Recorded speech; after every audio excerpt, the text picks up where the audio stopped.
Bon, j'ai fait un petit tuto pour expliquer comment j'ai rénové une cocotte en fonte qui était rouillée, que j'allais me débarrasser, mais que je me suis dit perdu pour perdu, on va essayer. Alors, j'ai fait bouillir 2 fois de l'eau de javel dedans pour faire remonter tous les oxydes, on le voit bien sur les diapos, toute la rouille qui remonte. On enlève tout ça, on rince abondamment à l'eau. Après ça, je l'ai passé au four pyrolyse. Ça a bien fait cramer tout le reste de gras qu'il y avait sur la cocotte. Je l'ai nettoyé à l'eau très chaude. Et après, une chose qu'on ne fait jamais sur ce genre d'accessoires, c'est de l'acide. Donc je l'ai passé à l'acide chlorhydrique. Au pinceau, avec des gants, on prend beaucoup de précautions, passer partout. Là, on ne laisse pas trop longtemps, hein, une dizaine de minutes, la réaction. Et après, on rince là encore plus abondamment à l'eau. Hein, et avec même à la limite on peut encore y mettre du détergent pour nettoyer tout ça, pour enlever vraiment que ça soit le métal brut. Je l'ai chauffé pour bien évaporer toute l'eau, que l'eau soit bien évaporée. Alors chauffer sur une plaque ou chauffer au décapeur thermique, hein, pour bien enlever toute l'eau. Après ça, j'ai passé de l'huile d'olive partout, intérieur et extérieur, au chiffon. Donc le chiffon est bien redevenu noir, hein. Ça a bien enlevé tout l'oxyde qui a pu s'en aller.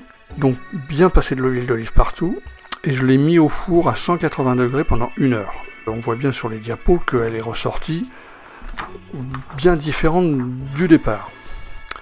Après ça, donc quand elle a bien été refroidie, j'ai procédé à ce que j'ai appelé moi un pré-culottage, hein. Alors il nous faut de l'huile, du sel et des épluchures de pommes de terre. J'ai remplacé le gros sel par du sel fin, c'est plus efficace. Alors, il faut faire chauffer de l'huile modérément, hein, comme toujours sur ce genre de cocotte. Quand l'huile est relativement chaude, on y met les épluchures de pommes de terre. Là, on augmente la température. Alors dès que ça commence à roussir, on y incorpore 2 grosses poignées de sel fin. J'ai mis du sel fin.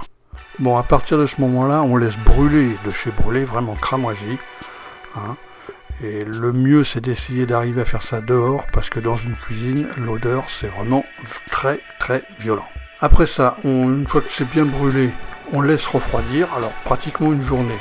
Non seulement pour pouvoir la manipuler, mais aussi pour que le culottage, l'huile rentre bien dans l'acier, hein, ça permet de parfaire le culottage.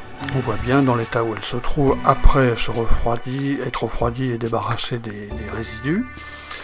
On la nettoie à l'eau très chaude, hein, sans détergent. À partir de maintenant, le détergent est banni pour toute utilisation d'une cocotte en fonte.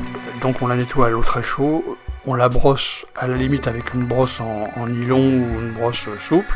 Bon, alors les 10 prochaines utilisations de cette cocotte qui est pré-culottée, comme je dis, hein, je ne sais pas si c'est un mot qui existe, mais les 10 prochaines utilisations ne serviront qu'à faire des grillades, hein.